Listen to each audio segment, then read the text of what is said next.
Amen.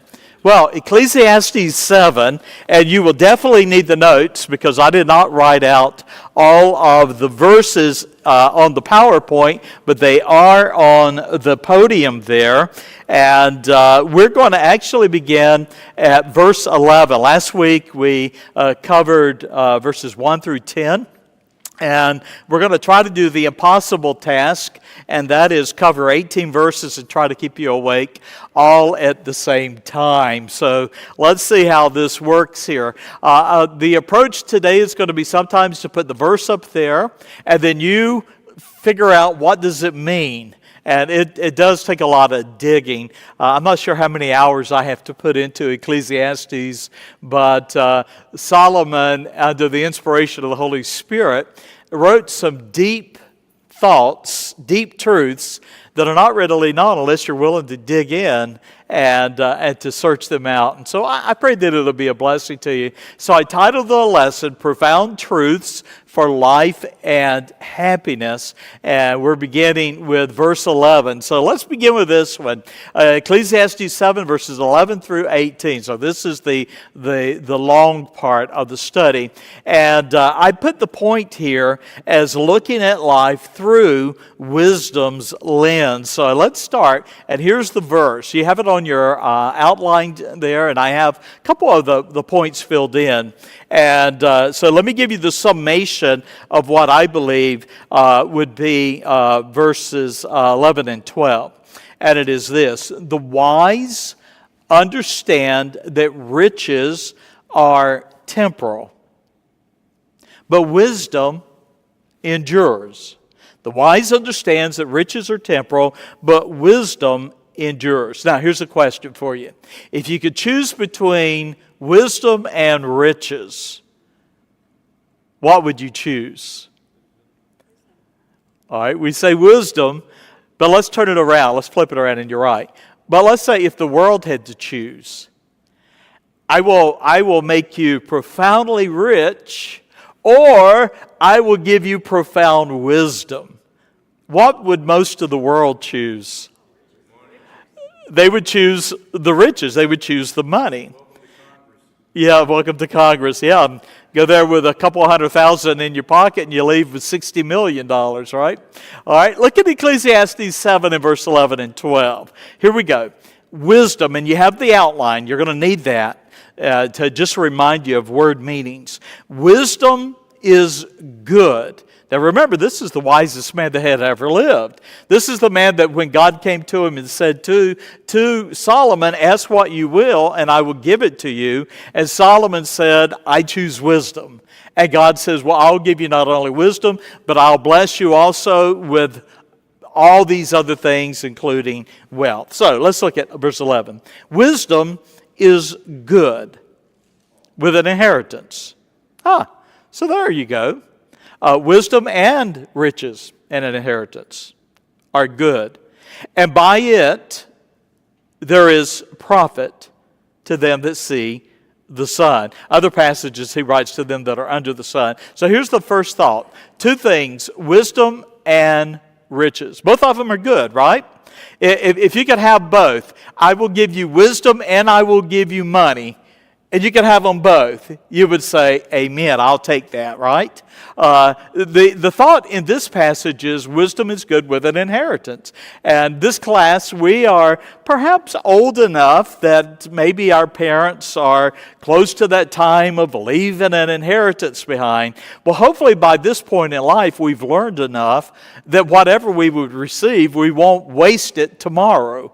You give young people an inheritance and they can blow in 2 years what mom and dad have been saving for a lifetime. That's often, I've seen that many times over the years. And so in this passage here then, wisdom is good with an inheritance. Now we're going to talk about wisdom in a little bit, but I want to keep going for right to now. Now again, looking at verse 12.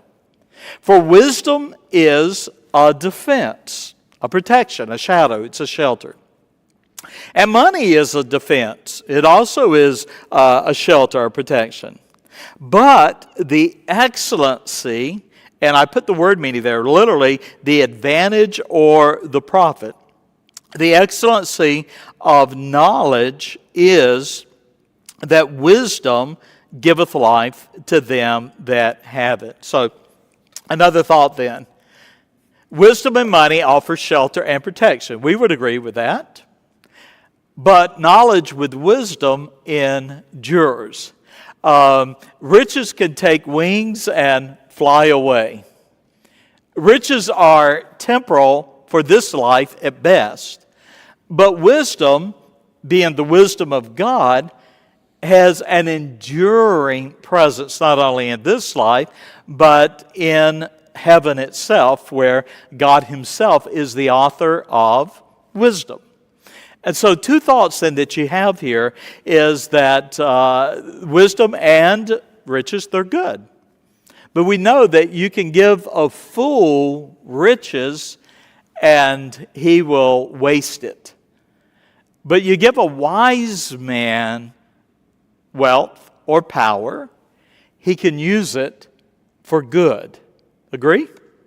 Part of our problem as a nation is that we continue to promote people into offices where they are money crazed, and yet they lack wisdom.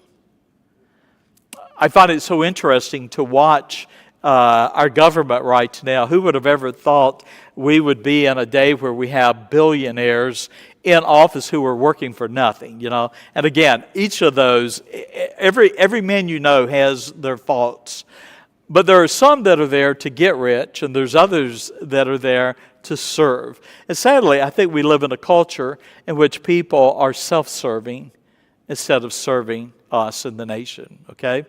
And so the thought then, the excellency of knowledge is wisdom, it giveth life to them that have it. I think it was Lyndon Johnson, B. Johnson, he began, what did he call that? The Great Society. And we have literally spent trillions and trillions of dollars to help the poor. And we have more poor today than we have ever had. And we have people who have been entrusted with wealth and riches that were never taught and they were never trained. And so we perpetuate poverty because no one is teaching wisdom and management. Thoughts or opinions before I move on? Yeah, Doc?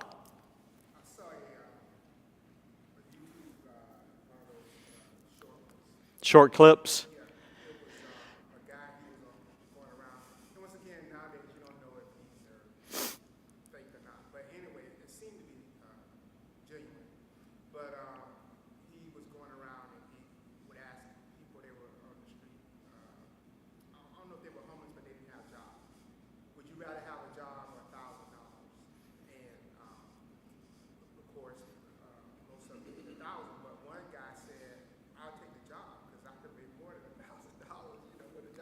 Yeah. Sure, yeah. I could believe that would happen, right? I could believe it would happen. Someone else. Let's move on. We have a lot to cover. So here's the next verse. Ecclesiastes 7 and verse 13. Now, consider the work of God, for who can make that straight which he hath made crooked? All right? Now, we know that God is sovereign. God is omnipotent. God is omniscient. God is the creator. We know all those things. Those are, for us, biblical truths. Now, with that in mind, verse 13, look at what God has done. And who can make straight which he hath made crooked? Is it possible that God sometimes makes things or even people hurt or crooked or imperfect, and that is his will? There are a lot of times in life that something will happen and the world will look at you and say, well, if there's a God, why did that happen? And we have to accept the fact that there are some things beyond our comprehension. There are some things that we don't have to have an answer for other than the fact that God is God and He does as He pleases. And so if God desires that something be crooked, well, then it's going to be crooked, and you're not going to be able to straighten it. Here's the thought that goes with that. The wise accept God's providence, understanding that no man can change what God has determined. Now think about that for a moment. That God is sovereign. And we accept that in His providence, that no man can change what God has determined. Climate changers, saving the world, saving nature, saving the environment. There's a lot of things that you and I should applaud in the sense that we are, as mankind, we are caretakers of creation.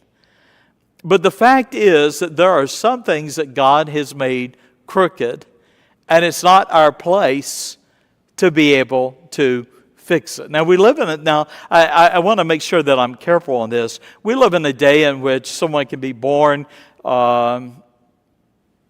with limbs that are imperfect. And the medical technology is such that that imperfection might be addressed and the bone set straight. But that's not really what we're talking about, and we applaud that man can do that. It's the same idea that if someone is hurt and they're bleeding, we know that we shouldn't put the tourniquet on their neck. We should put pressure on where they're bleeding. We understand that. There are some things that are natural. But this thought of straight, let me give you some thoughts that go with it. I'm going to quote a verse, two verses. Listen to them. You can look them up if you want. Ecclesiastes 1, chapter 1, verse 15. That which is crooked cannot be made straight, and that which is wanting cannot be numbered. Another, Ecclesiastes 3 and verse 11. He hath made everything beautiful in His time. Do you know that God even has created the imperfect and the ugly to be beautiful in His way? We live in a culture today that someone can be born with a defect of some sort. Historically, we would not dispose of that kind of individual. But we live in a culture now that can even make the choice in a mother's womb to dispose of what man has deemed is imperfect. And again, I'm speaking of, let's say, a child in a mother's womb, whatever the affliction might be. But is it possible, and we know that it is, that God's will is sometimes accomplished in the crooked, not being straight? Why? Because it's His will. It's His plan. People are born into this life with hurts and flaws and imperfections. But I've seen over the years different families that took in and loved an individual like that. And they didn't have to fix it because it couldn't be fixed. But they came to accept that that individual was not broken. They were simply how God created them. Thoughts? Yeah. Well, I don't believe that God would purposely try to make something crooked. I don't think He even could. But because of sin nature, I would think that's His permissive will. I don't think He would have someone come into the world with, missing limbs. But we could say that God is omnipotent, and He did not have to allow that individual to be born with a crooked limb. Right. So was it His will or was it not His will? Well, it's sin nature that we as humans and all creation Right. keep going down and down. But thank God for Romans that all things can work out for the good. Right, right. But don't, is somebody who has the affliction were to say to you, look at how I was born. If there's a God, and look at what happened to me, how can you say that there's a God if that happened to me? Now, we can deal with the sin nature, but is the ultimate answer, well, you're that way because of sin? Or you're that way because God, in His wisdom, allowed it for His will and for His purpose? We have to be careful. I agree with your process, but I think to come to the conclusion that God does not allow that which is crooked to be in this world would be a flaw, because He can be glorified in the imperfection as much as He can in the perfection, because He's God. Yeah. When I look at the verse, I'm not positive on the last E. Is it reflective on Where are you looking, sweetheart? Crooked? who, or is it reflective on God? So I'm not positive on that. So with that thought in mind, the verse can also say, consider the work of God. People in general. Right. Consider the work of God. Everyone can say, like she said, what God does is perfect. He has made everything good and right. So then there's the colon for mankind, for who can make straight that which you have messed up, that which you have made. I don't think that can be the meaning of the he, though, because the only person in that verse is God. It's not another individual. I'm referring to the who can make straight. Who can make that straight, which He, God, hath made crooked. Well, that's what I'm asking. Is that Right. he on God? It's referring to what God has worked or wrought. Part of it could be, the crooked nature of a river or a stream or whatever. And we've lived in Florida long enough that we've seen where people have said, well, we can fix that. And whether it's the river going into the Everglades or it's a building where there is a cypress head. And so, well, we can fix that. But we always know that there are other complications that follow man's fix, right? And so we in our nature are short-sighted. And we don't really see the value sometimes of that which is crooked. And, I think to look at someone and you say, well, they have flaws. Well, look around the room and we all have flaws. But can God use that which is flawed? And the answer is, of course He can. Let me move on to the next one. Verse 14. All right, in verse 14, in the day of prosperity, how much time do I have? In the day of prosperity, be joyful. But in the day of adversity, consider God also has sat over against the other, that being adversity and prosperity, side by side, to the end that man should find nothing after him. Here's the thought that goes with that. The wise know that God ordains seasons of prosperity and adversity. We probably have all had things happen in our life or in our family life, and we've asked, well, why did that happen to me? Well, there are seasons of prosperity, and there are seasons of adversity. As we grow older, we thank the Lord when we're enjoying good times, but we're probably in this class old enough that we also recognize that there's going to be some bad times too. And they run parallel. They run side by side. One cannot escape the other. If you live through this earthly life, you're going to have prosperity and you're going to have adversity. But here's the thought, and there's so many other things we could give on it. Does this have other notes or no underneath there? No? All right, let me give you a couple of verses, and we won't have time to study them. Psalm 91 and verse 9. Because thou hast made the Lord, which is my refuge, even the Most High thy habitation. Verse 10. There shall no evil befall thee, neither shall any plague come nigh thy dwelling. Now, is that an absolute promise? Or is it, as Carissa said earlier, Romans 8:28, and God works all things together for good. And yet there are some things that are not good, but they're bad.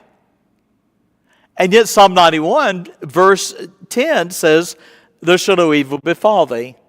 There is a difference between that which is evil and that which is bad. Evil carries an intent of malice.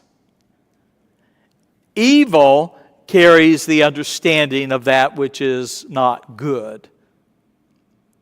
So we know that God, being a God who is a God of grace and a God who is kind and God who is merciful, we know that He would never do that which is evil, but He will allow that which is bad.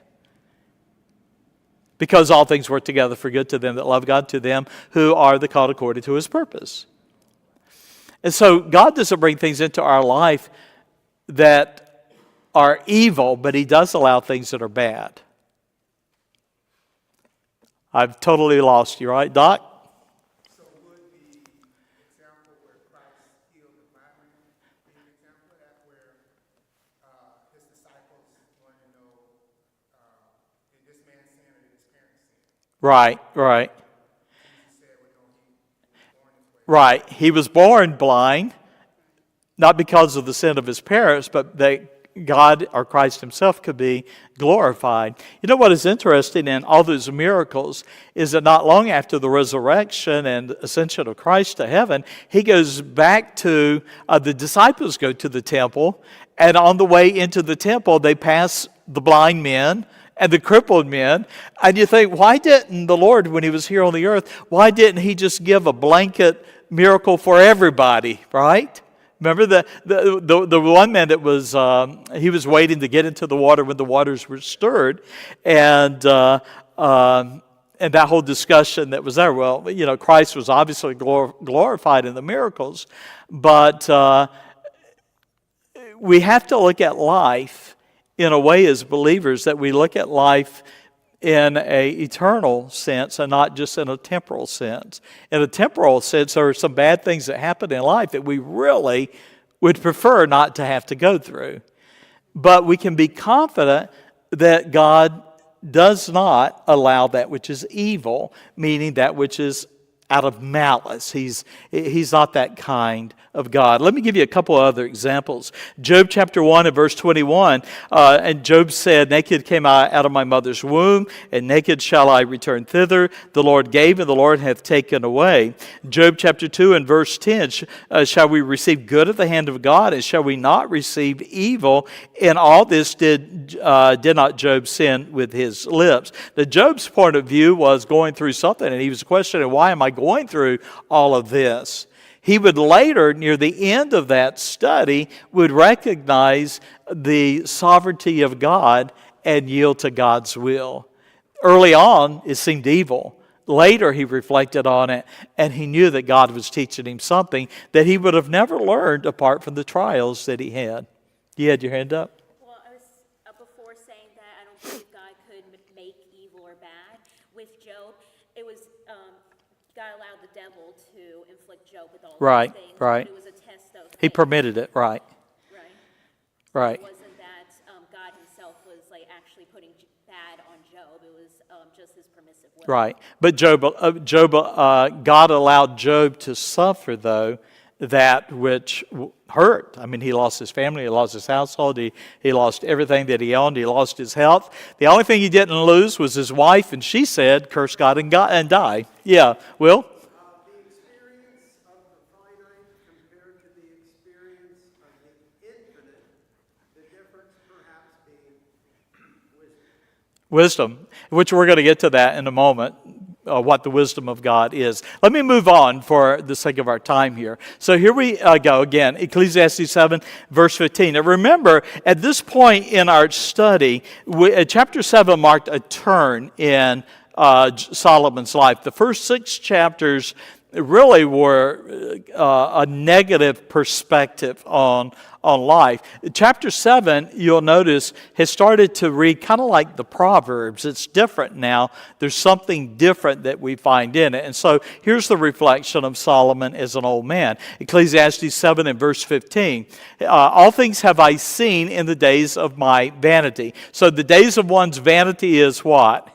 emptiness, waste, void. Solomon went from that young man who was telling his son that the fear of the Lord bringeth wisdom, now to an old man that has experienced what it is to depart from the Lord and give himself over to the pleasures of this world. And so now he's writing near the end of his life, and he's saying, now I'm looking back, and I've seen in the days of my emptiness, my woefulness. Then he writes, there is a just man that perisheth in his righteousness, and there is a wicked man that prolongeth his life in his wickedness. Now, I put the thought up here.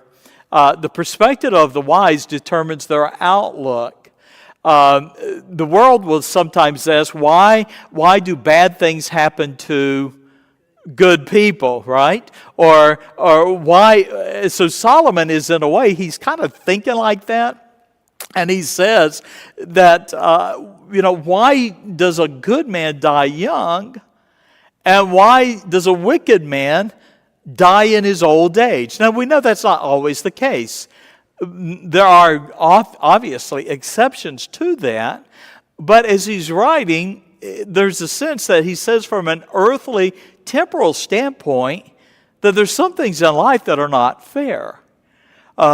And maybe every one of us in here maybe are old enough that we've looked when someone dies young, and then when some old wicked soul lived to be old, and you try to rationalize, why, Lord? That's not fair.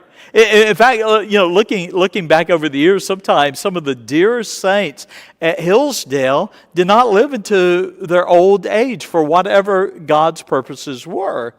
And yet there were some others that were living on, and you think, Lord, this is not fair, that they could be so mean and live so long. And so as you look at that, let me give you a couple of thoughts that go with that. Solomon, did I put notes up here? I didn't. Okay. I have to be selective of what I do. My point with this here is that Solomon observed two things that did not seem fair or just. That's the ultimate here. It just didn't seem fair that a good man would die young, and it doesn't seem fair that an evil man would live to his old age. Now, we know that often the evil ones die young, but there was a perspective in Solomon's life that he had seen contrary to that. Let me move on to the next one. Look at verses 16 and 17. I'm going to go ahead and put the summary up here just to maybe help you collectively give some thoughts to this. Ecclesiastes 7 and verse 16 and 17. Be not righteous over much. Neither make thyself overwise. Why shouldest thou destroy thyself? So there are two dangers you'll notice here. The first is to be righteous over much. And the second is to make thyself overwise. Let me turn it around and make a different statement, and I think it does justice here. Righteous over much is to be overly righteous. Or over wise is to be overly wise. Now, somebody would say, well, how can you be too righteous? It could be too righteous in your own perspective of yourself. So I'm going to put up, and I hope I did not. All right, let me suggest that there are false pretenses here. All right? To be righteous over much, to make thyself over wise, is to have a false pretense of who you are.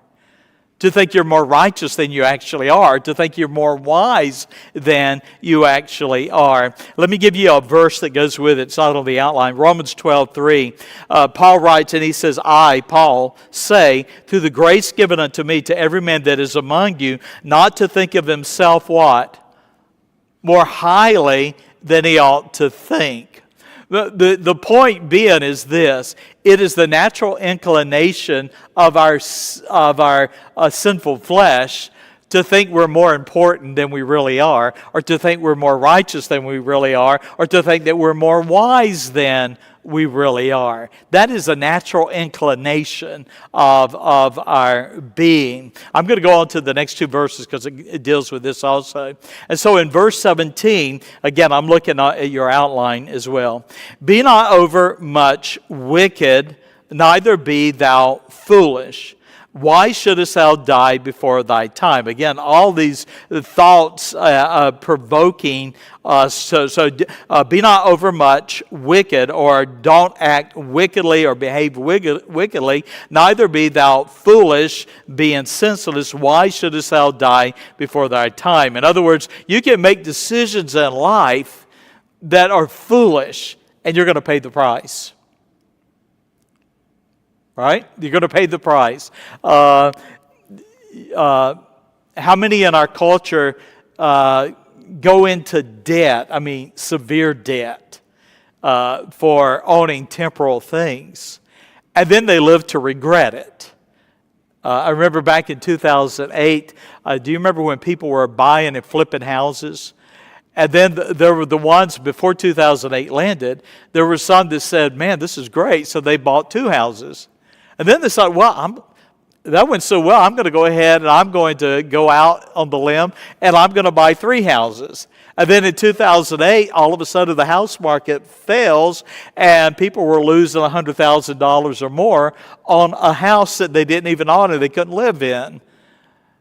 They ended up acting foolish, thinking they were wise, and they ended up suffering the consequences of it. Moving on, I'm going to go on to the next one. Verse 18. It is good, we read, that thou shouldest take hold of this, yea, also, from this withdraw not thy hand, for he that feareth God shall come forth of them all. In other words, the man that lives in the fear of the Lord is not going to be prone to fall into the trap of thinking he's overly righteous, or thinking he's overly wise, or as we saw in the earlier one, being overmuch wicked or being foolish, because you're going to die before your time. So there are choices, consequences of our choices. Consequences of our choices. The best choice that you and I can make is to fear God. When we fear God and we walk in the fear of God, it really sets a lot of things right. We're not nearly as foolish. We're more conscious of the decisions that we're making, and we're wise enough to weigh the consequences beside the choices. Somebody comment, Sheila? Well, I was just going to say, I forgot my water today. Rob or Tom, would you guys mind going to get me a bottle of water? I would appreciate it. I'm sorry. Solomon is the one writing this. We here in America think of our politicians, and we look back on ones that we liked or ones we don't, and we make references to them in our lifetime. And maybe Saul was in his mind referencing some from the recent past who had thought they were wiser or up above, and God had said to Saul, don't spare the Amalekites, wipe them out. And what did Saul do? He spared Agag, he spared the All right. possessions, and he lost his life. Right. And so maybe in Solomon's mind, he's also thinking of things that are relevant in his lifetime for those kinds of.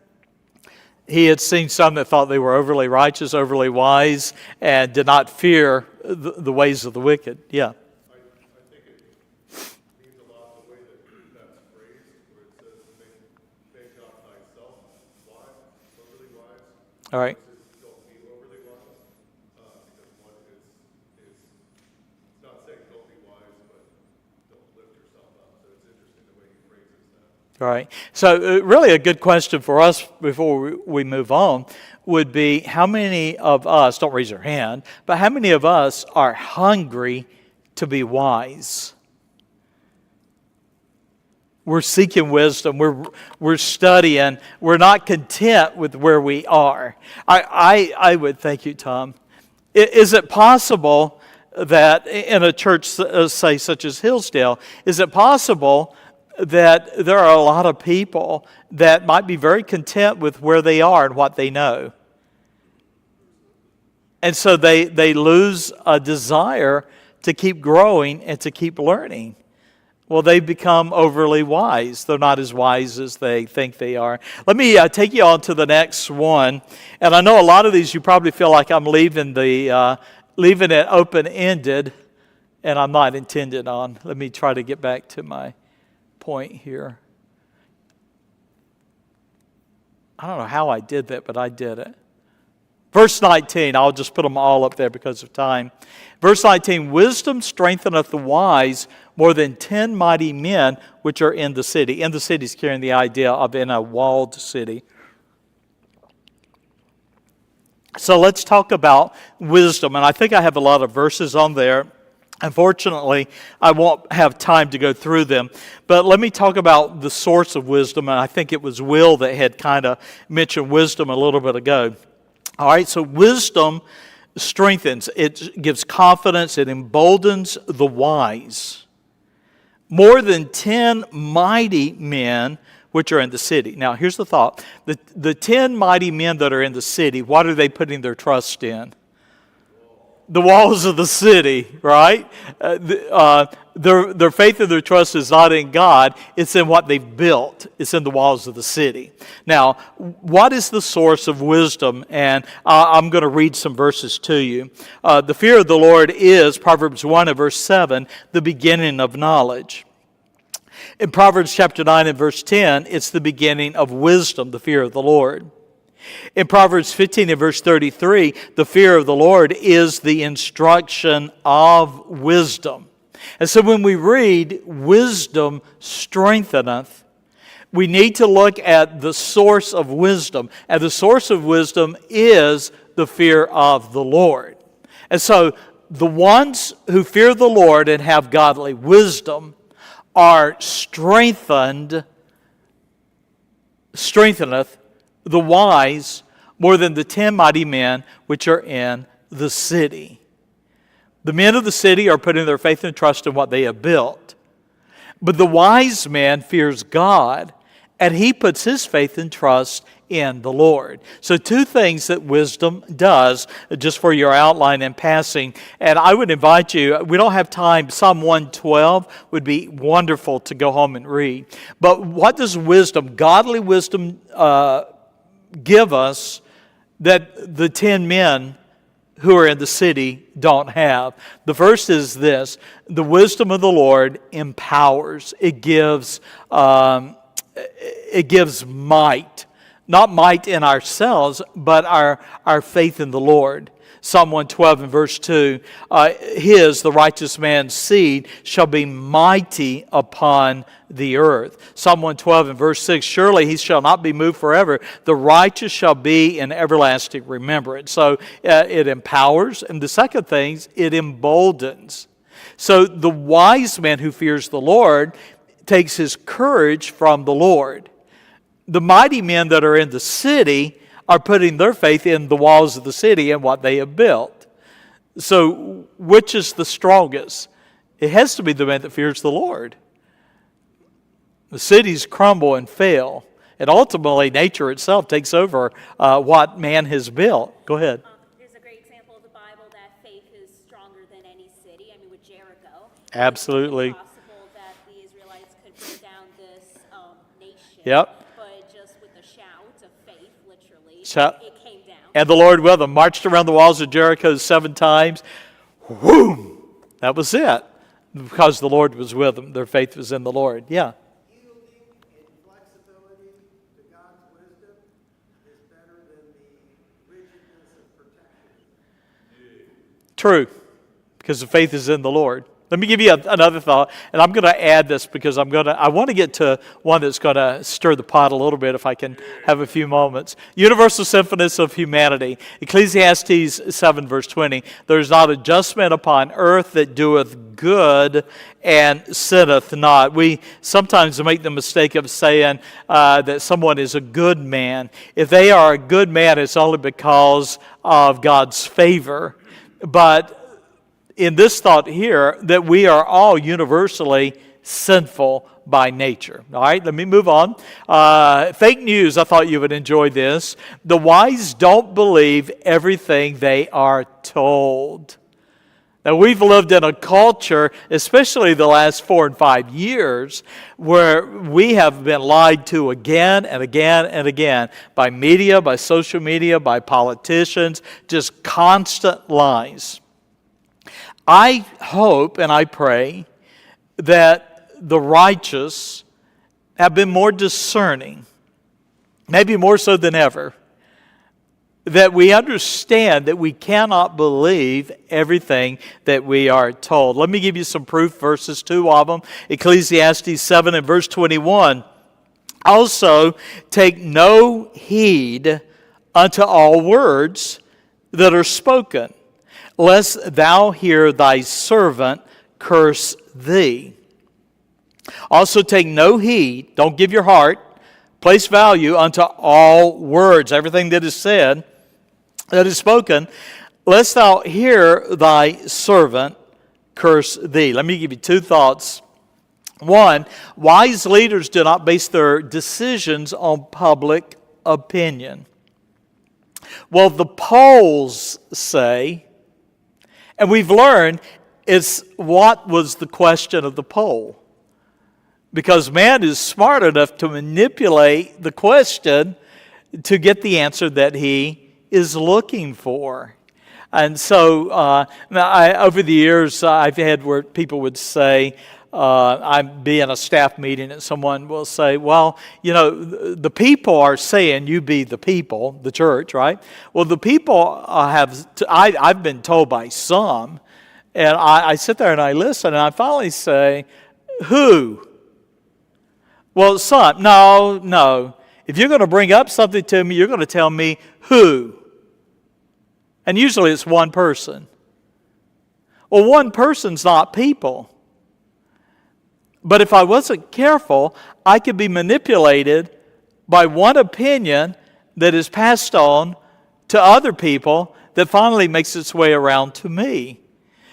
The fact is this, as a leader, you cannot minister based on public opinion. And that would be true for politicians. The problem we have today is we have politicians in Washington that are legislating according to public opinion.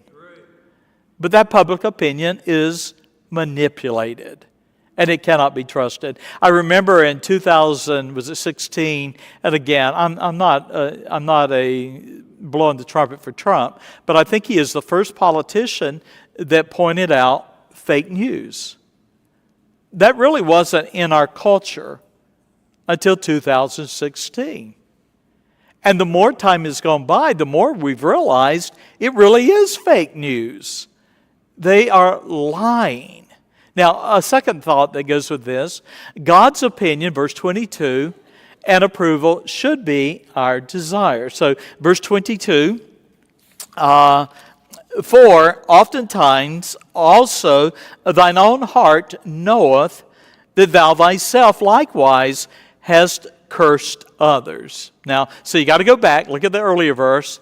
If I listen to what other people are saying and I act upon what they have said, I might end up in a place where my employee is cursing me. There's a policy. It's think before you act. Question. Don't assume what somebody is telling you is the truth, because it may be a lie. And they might not be purposely lying, but they might be deluded themselves. And so I think we live in a culture today of universal delusion. That's why I believe as Bible believers, if we know the Scriptures, we have a discernment that only God can give. If we know the Scriptures.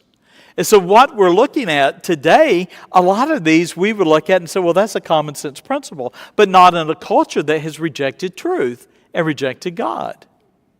Yeah, Will? I would just say, sorry to repeat myself, is the lie market driven? 2 Oh, yeah.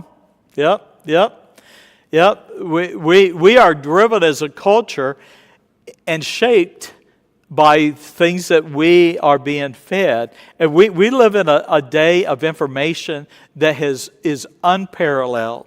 There has never been a day like today where so much information is flowing at us so quickly. And if we don't have spiritual discernment, we'll fall right into the trap with the rest of the world. I got to move on. I'm sorry, I've got a few more verses. Here we go. Wisdom is unattainable apart from God. So let me give you 2 verses, and I won't have time to go into them. Here's the first one. The wise do not expect to understand all the ways of God. So if I'm a man or a woman of wisdom, I accept that there are some things that I cannot explain. And I'm not going to be awake at night worrying about it. All this have I proved, says Solomon, by wisdom. And I said, I will be wise, but it was far from me. That which is far off and exceeding deep, who can find it out? So Solomon came to the point that though he was the wisest man in his day, perhaps the wisest that's ever lived apart from Christ, and he came to accept that there are some things that we leave with God. Here's a second thought that goes with that. The wise accept that the ways and purposes of God are often then inexplicable. And I know sometimes we feel the burden that we need to explain things that are inexplicable. There's just no explanation other than the fact I'm going to choose to trust God. All right, moving on. Verse 25. I'll go ahead and give you the answer. Solomon observed the wickedness of folly and foolishness and madness. Notice the active words here in verse 25. He says, I applied mine heart, 1, to know, 2, to search, 3, to seek out, and 4, and to reason. It should be 5 of them, and to know the wickedness of folly, even of foolishness and madness. I don't have time to teach it because there's something else I want to get to, but you can fill in the blanks, all right? Moving on, Solomon accepted, again, the universality of sinful nature. And I want to hit this point. So I'm going to move on. Ready? All right, verse 26. All right, here we go. The wife, the woman. Not the wife, the woman. I told you I was going to get in trouble on this one. All right, here we go. Ecclesiastes 7 and verse 26. Here we go. And I find more bitter than death the woman. Now, not just any woman, but this particular woman, all right? Whose heart is snares and nets, and her hands as bands. Whoso pleaseth God shall escape from her, but the sinner shall be taken by her. So who is this woman? All right, so let me give you thoughts, and I hope I have them up here. I didn't. All right, let me give you the thoughts. Who is this woman? She is a seductress. She's the one that Solomon writes about a lot in Proverbs. Remember when he was writing to his son, I think Proverbs 7 is one of the passages. He looks out and he sees this wicked woman. That is the seductress woman. And so he describes this woman. By the way, how many wives and concubines does Solomon have? 900 altogether. Huh? 900 altogether. Was it 900 or 1,000? 900. So he's an expert on this matter, right? So he writes this then, I find more bitter than death the woman whose heart is snares and nets, which is basically traps and prey. Her hands are as shackles. Whoso pleaseth God. Now, 2 men. There's 2 men in this verse. There's the man that pleases God, and he escapes from her. And then there's the sinner that shall be taken by her, and that sinner being a foolish man. I had to fill in the outline, so let me move on. Solomon could not find a righteous woman of wisdom, discernment, and understanding. And so let's look at this verse quickly, verse 27 and verse 28. Here we go. Behold, this have I found, saith the preacher, counting one by one to find out the account. So he's acting like an accountant, a bookkeeper. Now, in verse 28, he writes, which yet my soul seeketh, but I find not. Okay? So he's going like an accountant, he's looking and he's examining, and here is what he found. One man among 1,000 have I found, but a woman among all those have I not found. Now can I keep going? Here's the thought. Solomon observed only one man of 1,000, 1,000th was a righteous man, a man of godly wisdom. But he goes on and he says, but I did not even find one woman that was righteous. Now, that's a little bit provocative, but I'm going to try to explain it. Several passages, and I don't have them up here, and I'm out of time, but let me give you some thoughts to go with this, all right? Genesis 3, verse 6. Who was it that was tempted? Was it Adam or Eve? Eve was tempted. Adam willfully disobeyed God, and he took the forbidden fruit. Eve was seduced.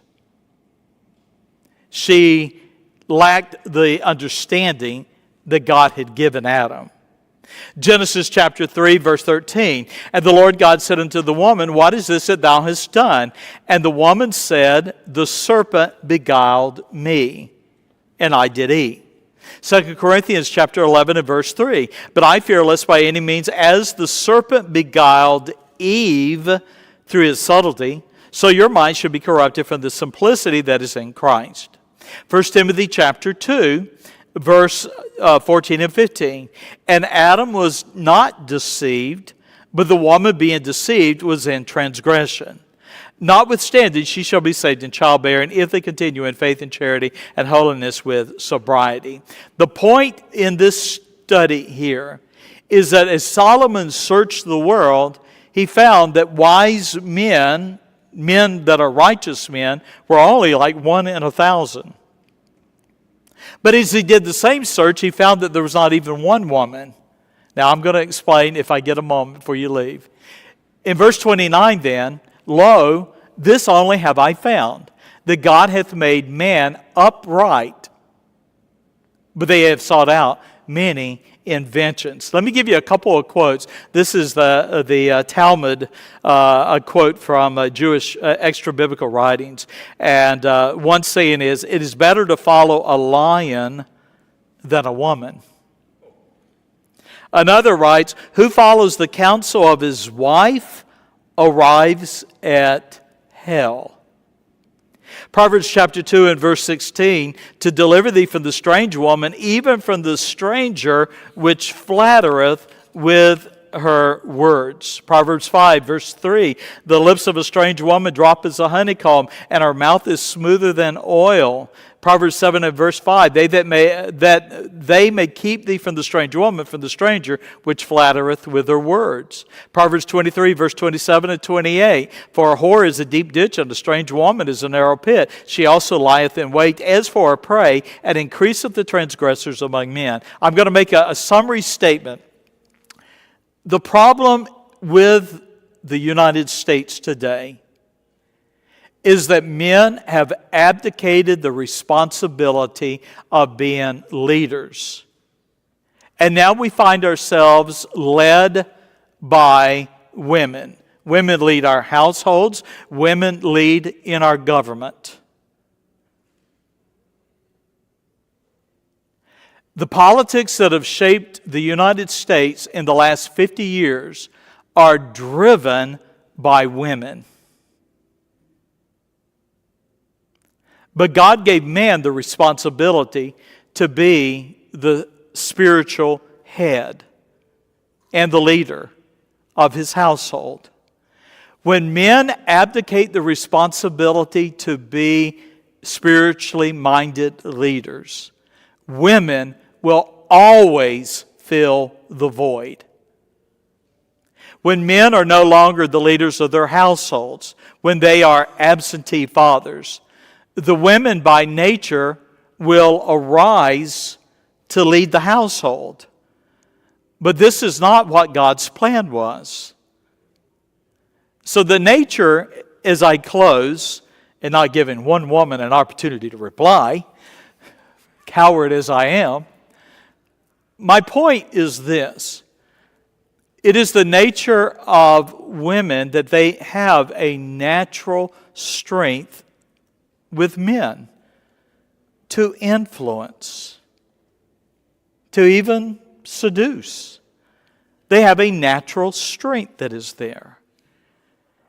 And weak men will allow them to be strong. But at the same time, we're not talking about men being abusive, but we are talking about men being spiritually minded and wise. And so every marriage, every church, every nation will always have the dynamic of the male and the female. It is inescapable. And when weak men are weak, strong women will rise. Now, if you want to have a stoning, I can meet you outside and you can pick up a rock. I'm out of time, so I need to pray. Hopefully I'll given you something to think about and not be angry about. Let's pray. Lord, I pray that you would take our study this morning